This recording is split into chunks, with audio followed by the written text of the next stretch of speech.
Hello everyone and welcome to another episode of GodSaw's Turnbuckle, the wrestling video podcast I run here on the UC Campbell channel on YouTube.com. And honestly, we'll get away from that.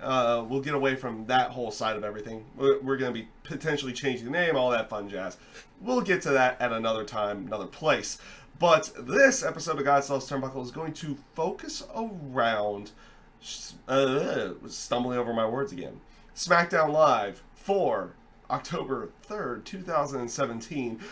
This was the go-home show to the Hell in a Cell pay-per-view, and yeah, they really made it pretty much a go-home show. They pretty much left a lot of this being very heavy promo base throughout the entire show. They did announce a pre-show match, everything in that sense, but it was a very heavy promo base around everything. So they started off the show with a Shinsuke Nakamura feud, or not feud, but interview. So they started off with that, and he basically started going over everything he wanted to do for Hell in a Cell. He gets interrupted immediately by the Singh brothers as they're going to bring out Jinder Mahal. Jinder Mahal attacks him from behind, and pretty much they leave him lying after a little bit of a back and forth. Eventually, they leave Shinsuke Nakamura lying on the ground. Jinder Mahal stands tall in this situation, and yeah, that's a very interesting aspect behind it. Mainly due to the factors that they tend to have the person who is winning at at the pay-per-views. I won't say just Hell in a Cell, but just in the pay-per-views in general. And you see that a little bit in their tendencies, that the person who's left lying at the go-home show usually ends up winning in the pay-per-view itself. So it'll be interesting to see if Shinsuke Nakamura ends up winning the title. Matter of fact, you have a couple of situations to go along with that, like that they have left somebody lying throughout the entire night, like Shinsuke Nakamura gets beaten down here. We have someone losing in a match, or someone losing to another beatdown later on in the show. And it'll be interesting to see if they stick to that trend or how much they buck that trend in this particular pay-per-view. I'll say more about that during the prediction show. But yeah, Shinsuke Nakamura left lying by Jinder Mahal as he stands tall. A little bit later in the night, Jinder Mahal cuts another promo, basically just cutting a promo on Sunday's match. He's in his suit, tie, everything in that sense. Really didn't add too much to the feud, just kind of leaving that aspect in there. Is like, is Shinsuke going to win at the pay-per-view itself? Or is he going to get the WWE title, or are they going to keep it on Jinder Mahal? Kind of where they're going with that. Up next was Becky Lynch and Charlotte going up against Carmella and Natalya in a tag team match. The match itself was good. I will go off and say the match itself was good. I don't know how much it really adds to the Charlotte-Natalya feud. In that sense of everything. You also had a backstage segment before the match that they aired, basically having Carmella and Natalya kind of bickering about, is like, oh, don't cash in your money in the bank or I'll make you pay, or anything in that sense. So don't, like, cash in on Sunday, don't cash in tonight. Calls Natalya calls James Ellsworth a dog, which he ends up barking at her. It was a weird segment. It was definitely a weird segment. The match itself, though, I will say, was a rather good match. The ending came with Carmella outside the ring hitting Becky Lynch with her briefcase, the Money in the Bank briefcase, while the referee was distracted. This actually distracts Charlotte, allowing Natalya to attack Charlotte and get her in the sharpshooter, where Charlotte ends out tapping going into the pay-per-view. So yeah, no, like I said, the match was rather enjoyable. That backstage segment they had with Charlotte, or not Charlotte, but Natalya and Carmella was a little bit weird to go along with everything.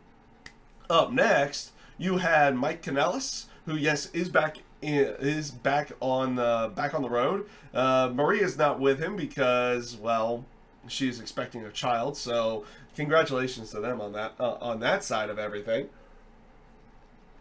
But yeah, just like with Maurice, you're probably not going to be seeing Maria around for a quite a bit of time for quite a bit of time with the fact that they are expecting children at this point in time. He was going up against Bobby Roode.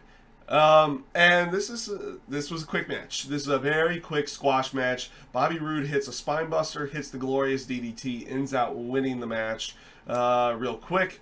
Dolph Ziggler interrupts with a promo after the fact, saying that he was going to come up with it, that he was like needing some help with his entrance for Sunday, and he starts doing all these different things where he has like a big drum and little noise makers and what is it, the little New Year's Day poppers or something in that sense. You had him doing everything in that like over the top silly. It's like as silly as possible with everything to go along with it. And he says that on Sunday, I'm going to come up with an entrance that will wow and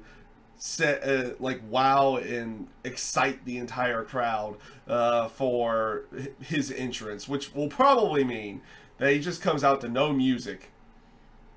And maybe I'm hoping it means he comes out to no music and it's just like black boots, black tights. That's all he is. That's all he is. He's not doing any theatrics anymore. Or anything in that sense. Up next was the Usos with a promo. This was a really good promo. I actually enjoyed the Usos New Day promo. The Usos coming out calling the Hell in a Cell the Uso Penitentiary. That they even do say that one of the New Day members is going to be locked outside of the Hell in a Cell to go along with everything. Just really good promo setting up on the mat for their match on Sunday. The New Day eventually do come out. They cut their own promo. They shill their new merchandise and everything, which I guess is New Day underwear now. Yeah, I think that's what it was. But then they get into the more serious tone about the Hell in a Cell match, what they're going to do on Sunday and everything in that sense. I thought this was really good promos from both sides. Got me kind of into the match. It's always hard for me to remember line for line what they actually say. I just remember how I ended out liking it and everything in that sense. And as I see someone popping in the chat, because we are live streaming this, it is the Batman. The Batman is in. He actually joined in from the live stream from the live reactions stream from No Mercy in that sense of everything. So yeah, the Usos and New Day promo I thought was really good, really good. And yeah, you're gonna see me, like, if something pops up in chat, you're gonna see me go over to the chat briefly and everything to kind of acknowledge that as much as I can. Up next, after the Usos New Day promo, was Ty Dillinger going up against Baron Corbin yet again. Last week, Ty Dillinger lost by countout. This week, Ty Dillinger wins the match with a roll-up. Yeah, that's right. He ends up winning this match with a roll-up, which was a rather decent match. It's going to be interesting to see whether or not they do a triple threat. I'm filming this on a Thursday. They haven't announced the triple threat yet, which makes me, lead to believe that they're not going to do a triple threat match with Ty Dillinger in there, though it seems like it would make sense and it would fit, but they're not going with that at this point in time. Afterwards, AJ Styles cuts a promo on Baron Corbin, basically saying how almost like berating Baron Corbin in every way, shape, or form, saying that it's like there's no shortcuts with facing him and everything, so there will be no shortcuts for Baron Corbin to end out winning on Sunday or anything in that sense. It was kind of playing off as like he thinks everything should be handed to him, everything to go along with that. No, like I said, it was a rather decent match. The AJ Styles promo was hit or miss, I think, on that one. It did seem like he was coming off a little bit awkward on that, but it should be an interesting match on Sunday with yeah, a few people do wish that this would be a triple threat. But it'll be interesting to see how this match plays off on Sunday. So up next was, another quick match. Like I said, there was not much time for matches on this show, apparently. But we had 4 of them, but there wasn't much time for them. You had Aiden English going up against Randy Orton. Again, this was another squash match with Randy Orton going over with a pop-up RKO on Aiden English. Before the match, though, you had Rusev cutting a promo saying how disappointed he was that Rusev Day was basically ruined, but he was like, never threat. There will be many more great Rusev Days to come, and it was a good promo. I like Rusev. I do. Yeah. Oh yeah, that's true. Baron Corbin could end out winning.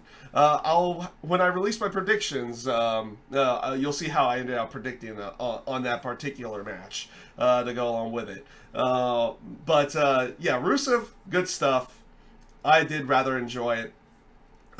His promo. After the fact, they had Randy Orton basically celebrating his victory, and then he goes into like that into his Viper Strike or his RKO Strike stance to back off Rusev, who was about to get in the ring. So he does back off and basically leaves it there with everything going into Sunday. So again, it'll be interesting to see how that match plays off. You've had basically 2 matches where they've lasted a total of 19 seconds.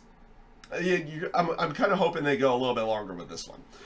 Up next, right before they did the face-to-face, or the face-off with Kevin Owens and Shane McMahon, you actually had Shane running into Sami Zayn backstage, and you had Sami basically kind of saying, he's like, this is a different Kevin Owens. You don't actually know what you're getting into here. Because, you know, Sami Zayn knows Kevin Owens better than anyone. Because, you know, best buds, everything in that sense, the feuds that they've had and everything to go along with it. He said this is a different variation of Kevin Owens, and that you need to really be worried about this. And you had Shane basically go like, thank you, much appreciated, but you do you, I'll do me, and we'll be good. We'll be good on that one. So this does lead into the actual face-to-face. You had Shane come out, basically call out Kevin Owens. He's a no-show. He starts cutting a promo, calling him a coward, everything in that sense, and says that he was going to make the Hell in a Cell match a Falls Count Anywhere match. So that means they can go to the top of the cage, they can go outside the cage, they can go whichever way, which makes you kind of assume that this particular match will probably end up outside of that, outside of the Hell in a Cell at some point in time. But eventually, Owens does get on the microphone, and he shows up back in the crowd again, and basically runs down. He runs down Shane McMahon. He makes it tease like he's going to come to the ring, but he says, "Nope, I've had enough time in Denver. I'm out. I'm out of here." Shane McMahon eventually follows. They get up to he gets out of the that arena portion area, and ends out being around the merch table. And it looked like that was the actual merch table. It didn't look like that was one that they just set up for the sake of setting up. It looked like one of their actual merchandise tables that they would set up in the arenas. Owens attacks Shane McMahon, and eventually putting Shane McMahon through the one of the tables by the merch booth, also next to a hot dog stand to go along with it. And he said, and this actually leads Kevin Owens coming back down to the ring, and he goes into great detail of what he's going to do to Shane. He says he's going to beat him up inside the ring, outside the ring, outside the cell, on top of the cell. And he said when everything was going to end is that he was going to basically, instead of having Shane jump off the cell, that he was going to be thrown off the cell.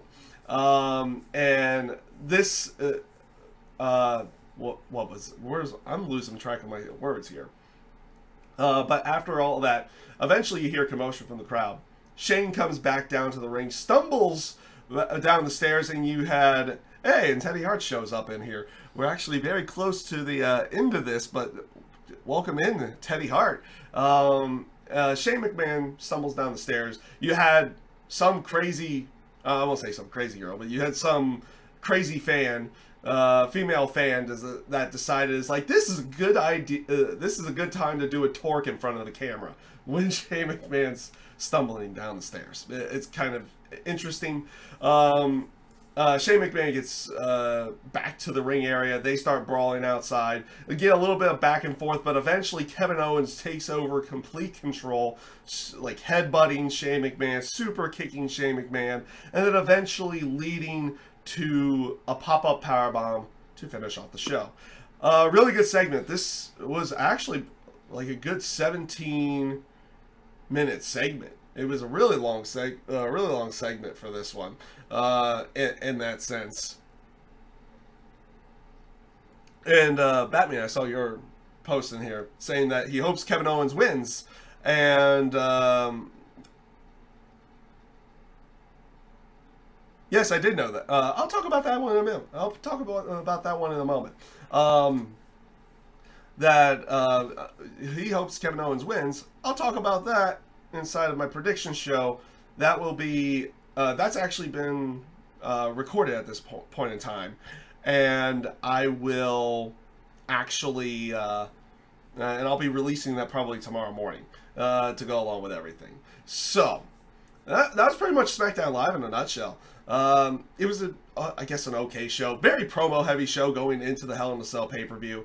The matches, that they were kind of just there for the most part. They were just there to be there, and they and it'll be interesting to see how they go off with everything. It does not look like we're going to get Ty Dillinger being added into the Baron Corbin AJ Styles match, and it will be a it will just be a one-on-one match there, so that's kind of disappointing, but it is what it is at this point in time.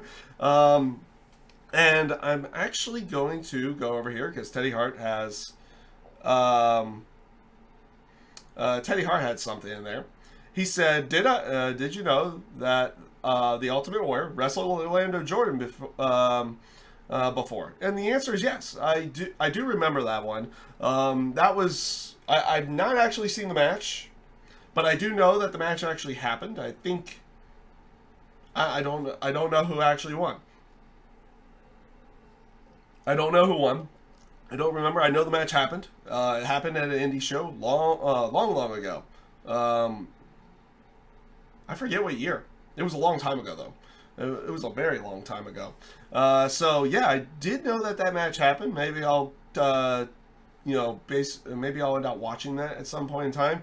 I don't know if it would be that good of a match or anything in that sense, but maybe it'll be something I can watch down the line.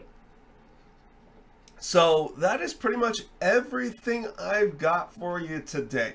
I still haven't watched NXT at this point in time. I know it's Thursday. I'm planning on watching it probably tomorrow and then doing a review for that.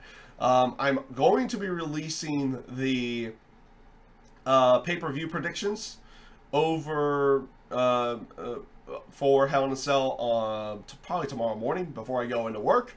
And like I said, expect something with NXT tomorrow.